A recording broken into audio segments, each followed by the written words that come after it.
Hey guys, Joe here from XFoxGames, and I know you're like, man, you're finally doing another review. I know, it's been a few weeks. We've been doing a lot of different upgrades and live streams and things like that, but yeah, some of you guys were asking, you're like, when is that XFB1 coming out? It's coming out like in a week from this video, 100%, so yeah, more info for that coming up. So I just wanted to show you one of the cool ones we had here that we did. It's just kind of nice. Anyways, we'll put that over to the side.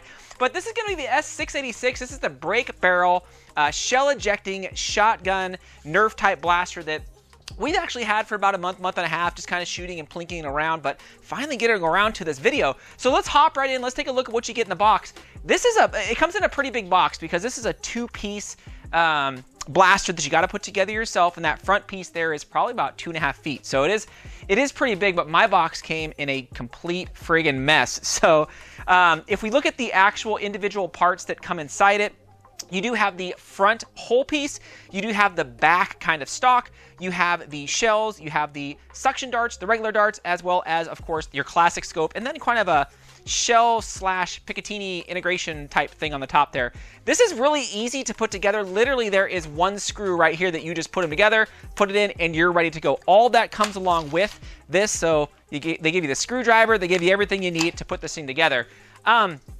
If we hop right in and just take a look at the darts, these always seem to come with what I call 3/4 length darts. They're not short darts, they're not full length darts, they're like right in between there. You could still use standard length darts, as you can see here, inside the shells, and they work perfectly fine. They actually tended to have better performance from what I saw than the darts that came along with it, which is kind of strange because the full length ones should weigh a little bit more. So hey, and I mean, it was about a 20 FPS difference, which is okay. Now the shells are actually specific to this, well, any other blaster that uses these shells, but I was hoping to use some of the Remington shells that I had for the like the UDL that I have, SHOTTY, the Shorty SHOTTY, all of those. I was hoping to use those, but unfortunately they are not cross compatible. But the individual long darts inside the shells that come along with this for sure work perfectly fine. They do stick out probably about 10 millimeters or so, but I had no issues loading them or anything like that into the blaster. This did come along with, if we take a look here, a nice kind of side shell carrier. I don't even know what you want to call this thing, but I think that's pretty cool, being able to hold extra rounds on the side without having to shove them in your pocket.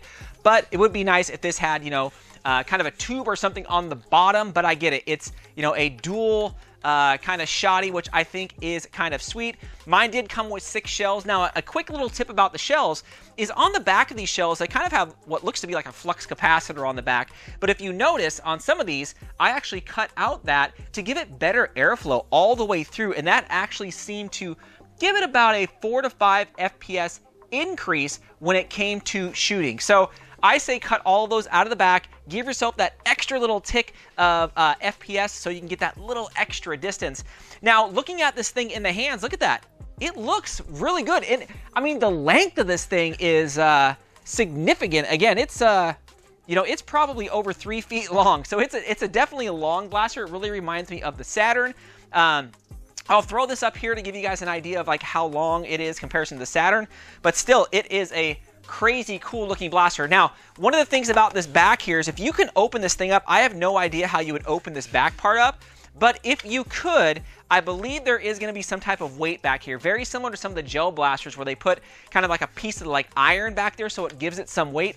Other than that, it is extremely light, especially this front piece, extremely light, but they did put some type of weight in the back here to kind of give it a little more of a feel. So I just kind of wanted to throw that out there. The red dot scope that comes along with this is your classic one that you see really in all these kind of off-brand blasters. I'm not going to run it on this. That's not really needed, but still, I think it looks kind of cool, so you can always put it on another one of your blasters that have an official Picatinny rail, not like a Nerf Picatinny rail. So let's go outside and let's just let's blast this thing really quick. This will be a quick one, guys. So I'm going to shoot at some you know, cups here just to show you guys. I mean, you're talking only about 70 to 80 FPS, and 80 is really, really on the top end.